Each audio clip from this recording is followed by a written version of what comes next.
For as long as I can remember, I wanted to be a nurse.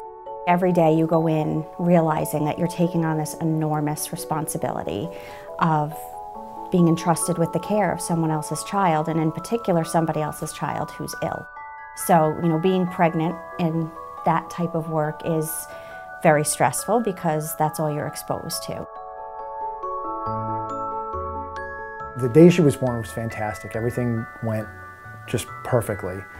And we got to spend the night in the hospital with her. Woke up the next morning. We had breakfast for the first time as a family. Then I said, okay, well, I'm gonna head home, email some pictures out, let everybody see Avery for the first time. She was the first grandchild on both sides of the family and first child on both sides of the family. So this was a huge deal.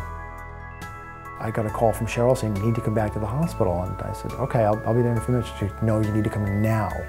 When I had left, Avery was in the room with Cheryl, in a very warm, safe, caring environment, and then all of a sudden, she was laying there with all these wires attached to her. And just, it went from, oh, everything's fine, to we have a child in serious trouble in just a matter of hours. It was about 18 hours after she was born that she was diagnosed with hypoplastic left heart syndrome. I knew enough about hypoplastic left heart syndrome to know that it was one of the worst heart defects you could have, but I didn't know nearly the amount that I was about to learn.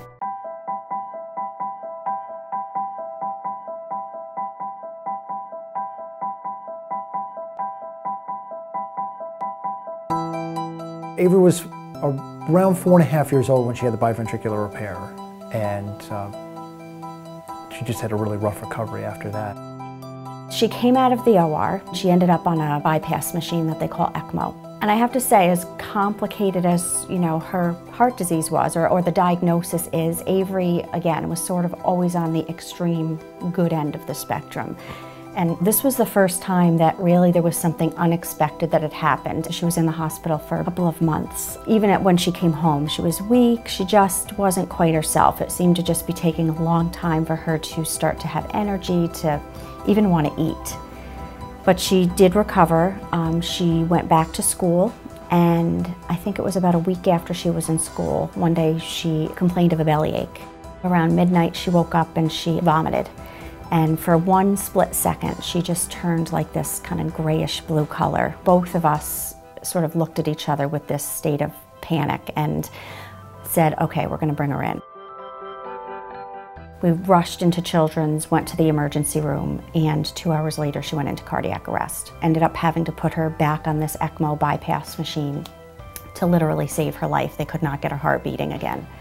And that basically started what was to be multiple months, a couple of more arrests, a couple of more bypass runs, until they finally listed her for a heart transplant.